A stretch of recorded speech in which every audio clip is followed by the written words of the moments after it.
What is going on, guys? Welcome to the live stream. I know we started just about right on time here at 9 o'clock here on the East Coast.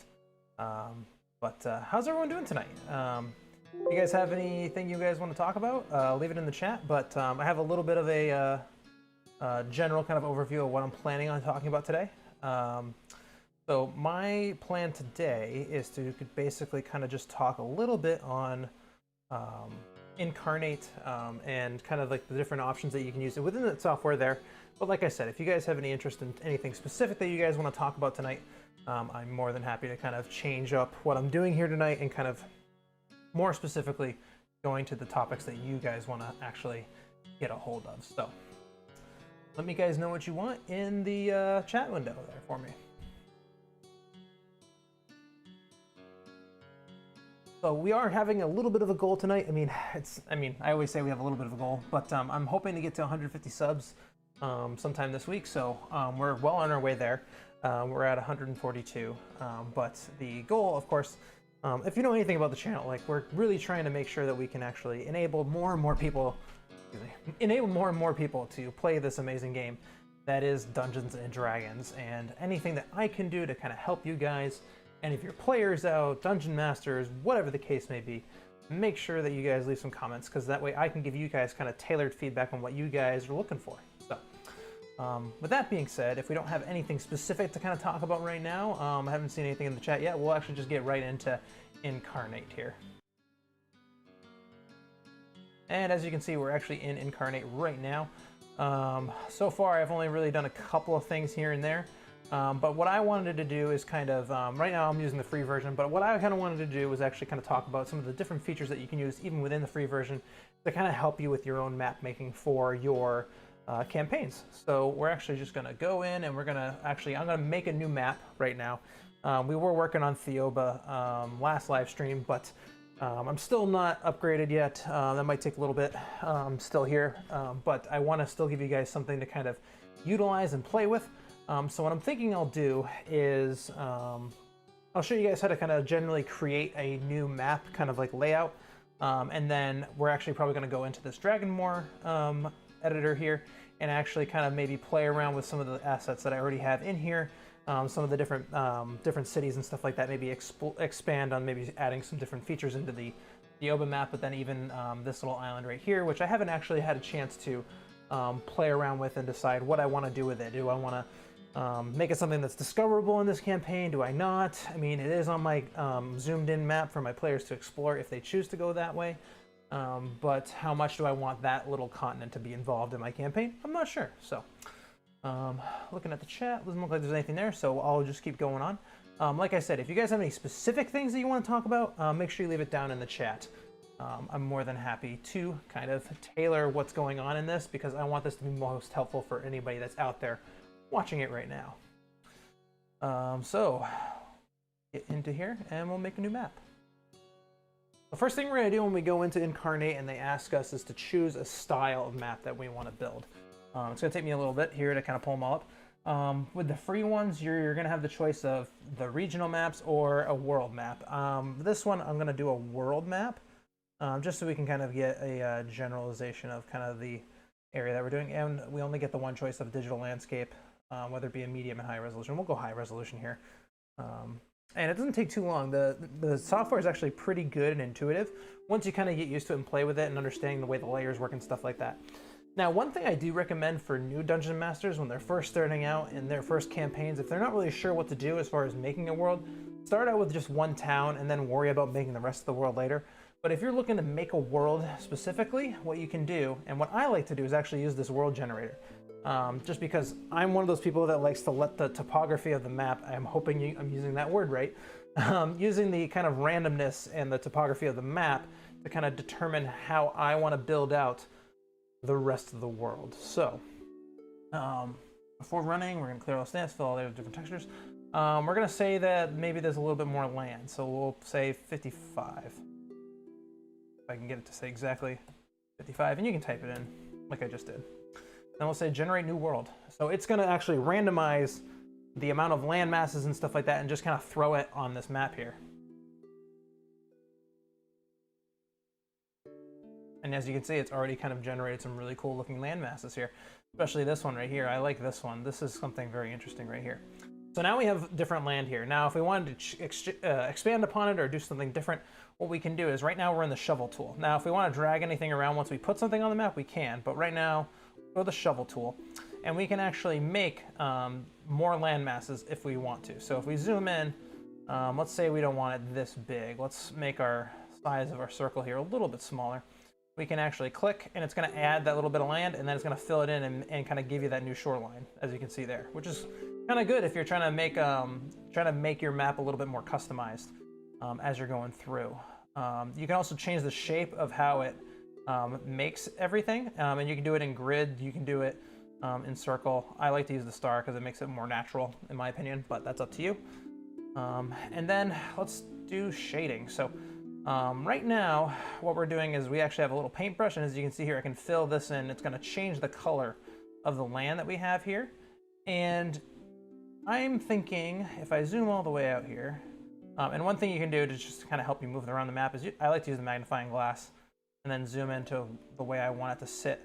And then I'll go back into my paintbrush here. So now we're in the paintbrush.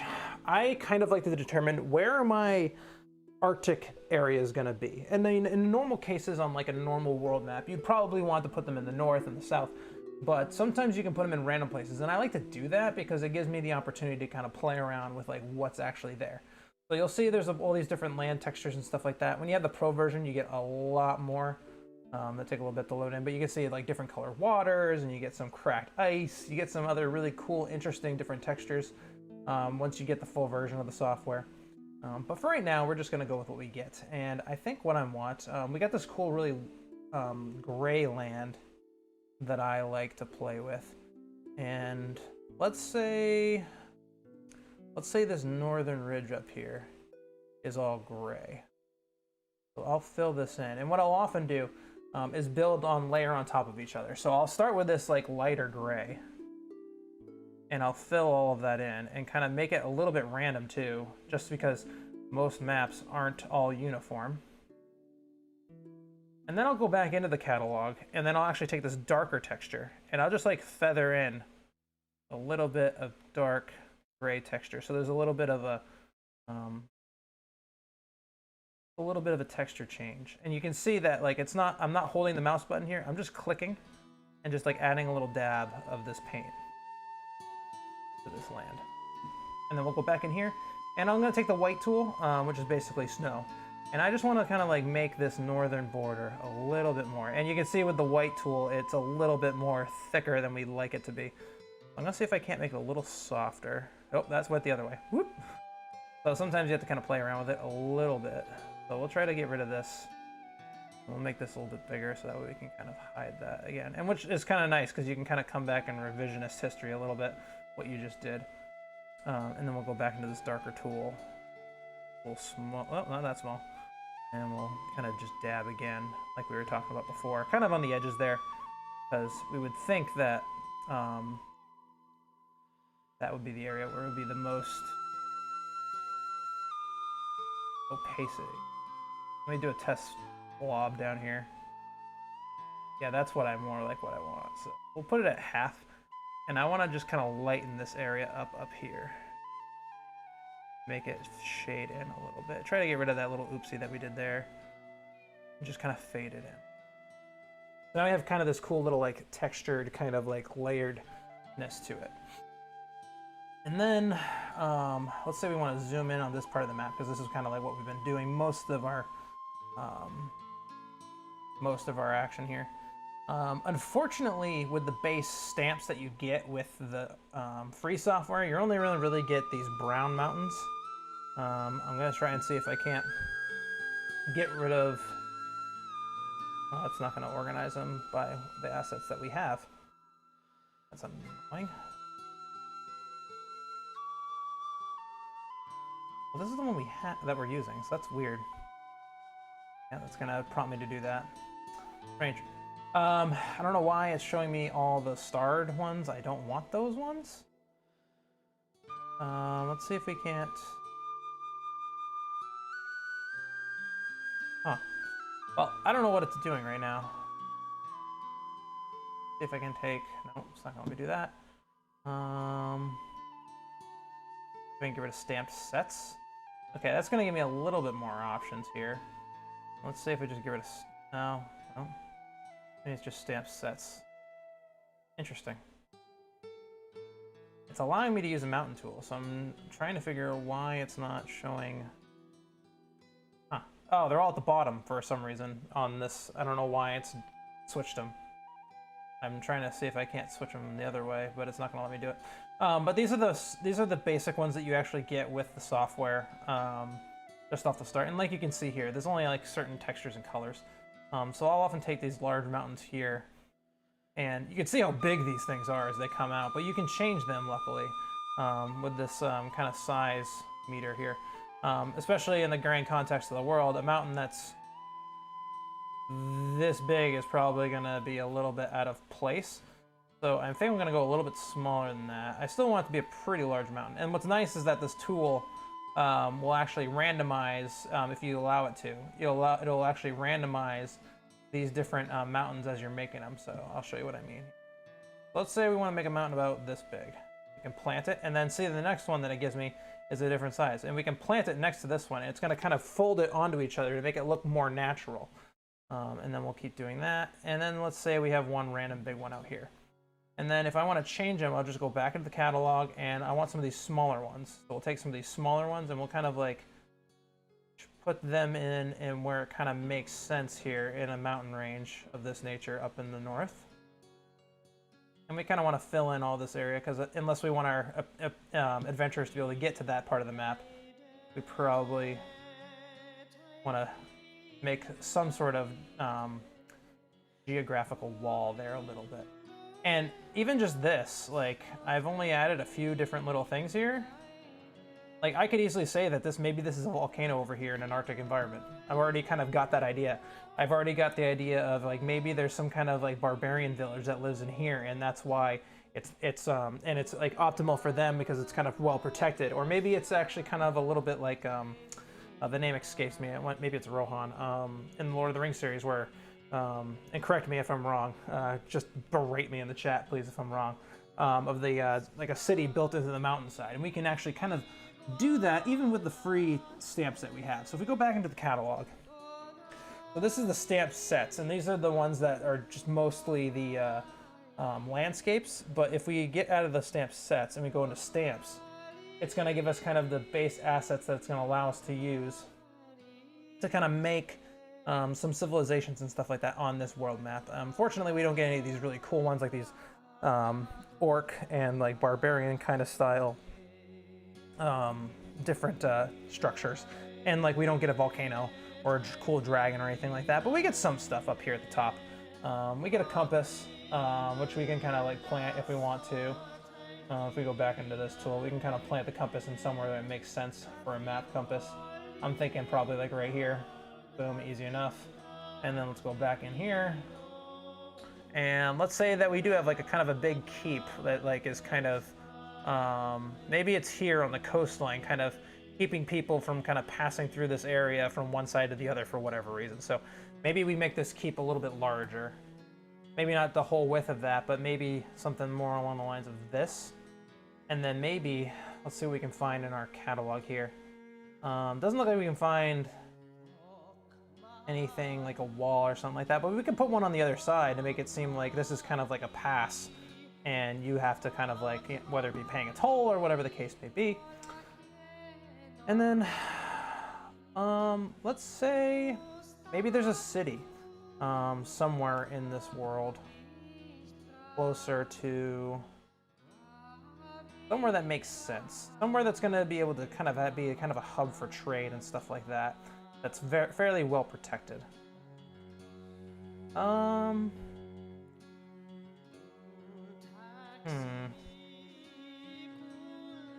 seeing something I like based on the topography we've already made. I mean, maybe right here, but even then, that's still kind of, if somebody wants to march in from here.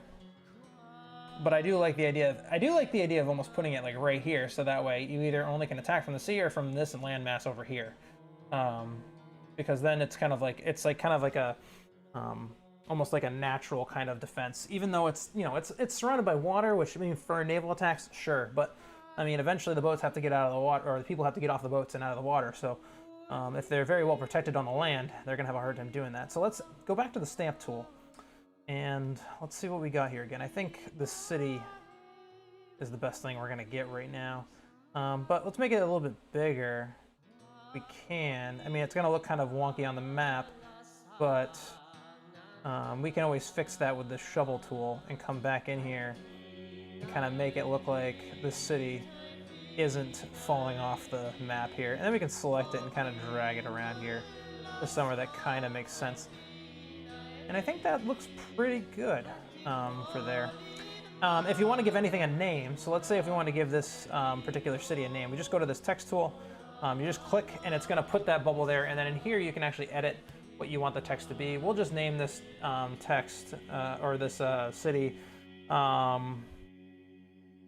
Let's just call it sure, Dragon Moor. That's the name of my actual home campaign, but I think the name suits for our example. And I like to make the names kind of like reasonable, especially where like this is a world map. We don't necessarily need to know the name of every single city on this map. But having like, maybe this is like a kingdom and we need to like really be like, hey, this is a big deal kind of place.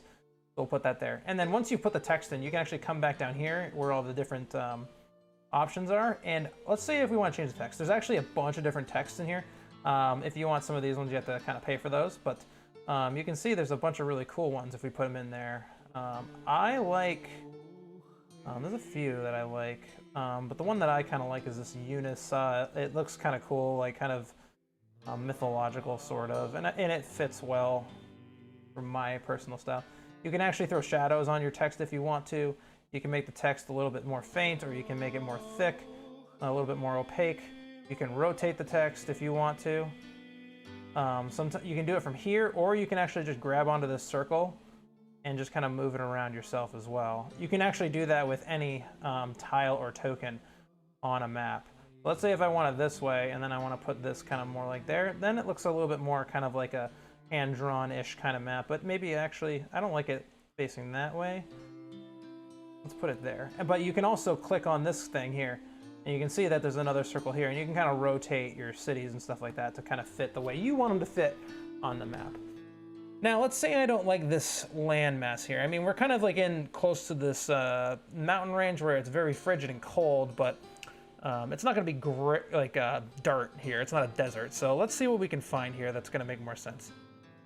I think if we fade this brown in as you come down from the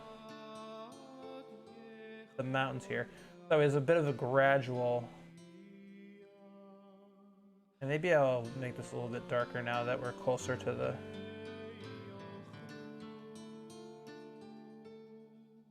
I'll fade in a little more.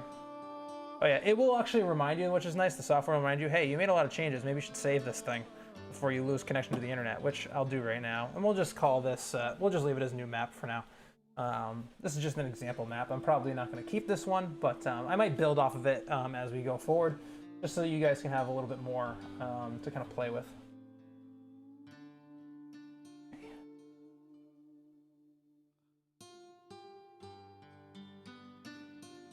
And then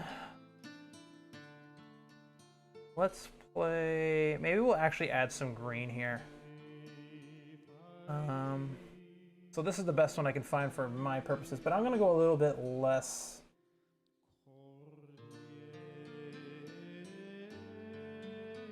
Because I want that kind of like green to fade as it gets closer to that mountain area.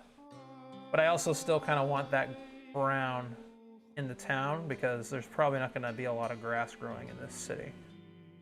So now we got kind of like a good little, kind of a good looking start here. I'm actually going to probably take this gray and kind of, other way. Kind of fill this a little bit better because I don't like that transition there. And now we kind of have like a little bit more of a faded transition into this kind of green area. And then we can actually kind of fill a little bit more of this in with green. Now that we know like kind of like what our general geography is going to be like. And if we go back into our stamps, there's a bunch of other ones in here we can play around with. We can put a ship here, and then bring it to scale. You can actually use the S and W keys to kind of change the size of things. And you can put like, hey, this is kind of like a trade route maybe. So you can make like, hey, there's a ship leaving here, and then maybe there's a city down here. You can kind of put another ship there to kind of show that, hey, there's probably trade happening here. And if we want, we can even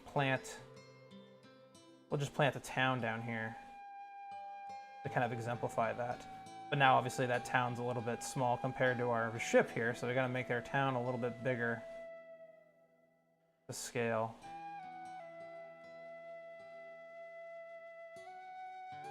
And maybe this ship a little smaller. In fact, this ship probably should be a little bit smaller too. It's just about as big as the houses that are there. But now we've kind of moved it to a point where it's not easily visible. We can just put it right there. Easy enough. And then, what else do we have here? I mean, we've got the sea serpent, which is kind of funny. You can even make little titles. So if you want, we can come back out to the edge of the map here. Go back to our stamp. We'll make this stamp a bit bigger. A lot bigger. And you can use this kind of as a title of a map. We can just like plant it right there. A little grainy because of, there we go. Needs time to load in. And then we can put our text right back over it. And say we want it to be 90 degrees. We can actually go to rotation 0 and it'll plop it down in there. Make our text a lot bigger. And we'll say that this is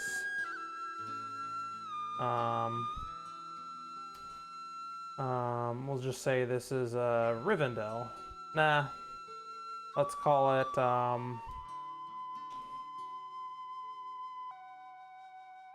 don't have a good word for it.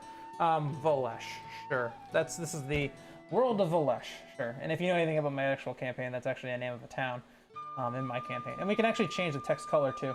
If you come down here, we can change it to whatever we want. We can make it black, we can make it white, pink, green, whatever we want. I might leave it as, I kind of like how it looks in white. We'll leave it there. We can actually change some of the curvature. We can actually play with the text a little bit. Put that back at 0 for now. We can even change the spacing between the letters if we want to. Yeah, easy enough. And certain tools aren't available to us. So this is the road tool. We can't use that.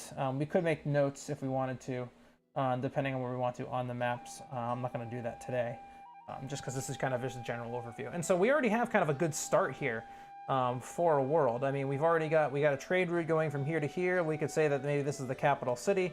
It's well protected from all around. Maybe there's like a rival city down here in this area.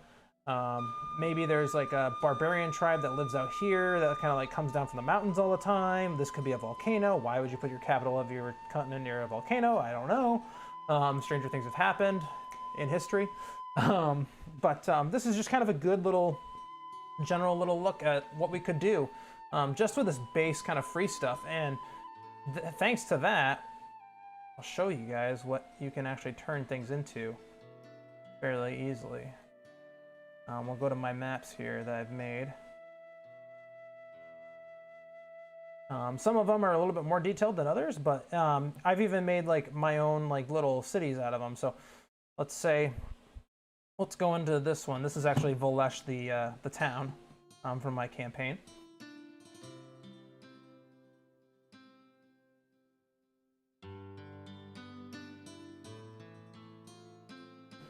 And you can see here, I'm using a lot of the same, these ones have some different assets in them because of what they are. I am using some of the orc tile sets that they have.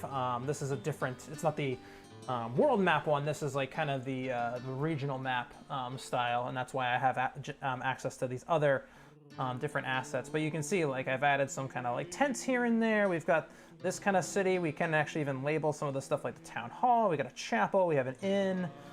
We have a little storefront here. We've got some like living quarters for like people that have lived here and made some huts. We've got like a bustling fishing trade going on here. And this is just the base free stuff. Like I mean, this is better than anything I'm sure that for all of us artistic, I mean, I'm sure our friends that are artistic can make something really, really cool, but I can't.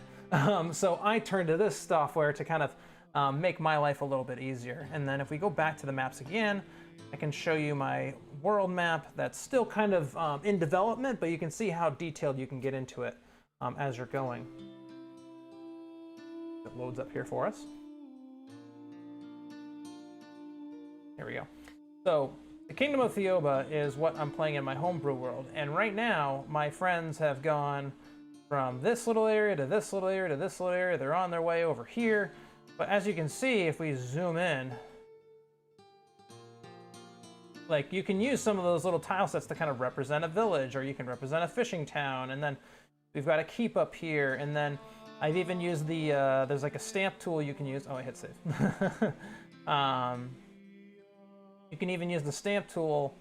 There's other stamps you can get to kind of put major landmarks, like here's Croker Cave, here's Tomb of the Seven Templars, here's a Goblin Stronghold.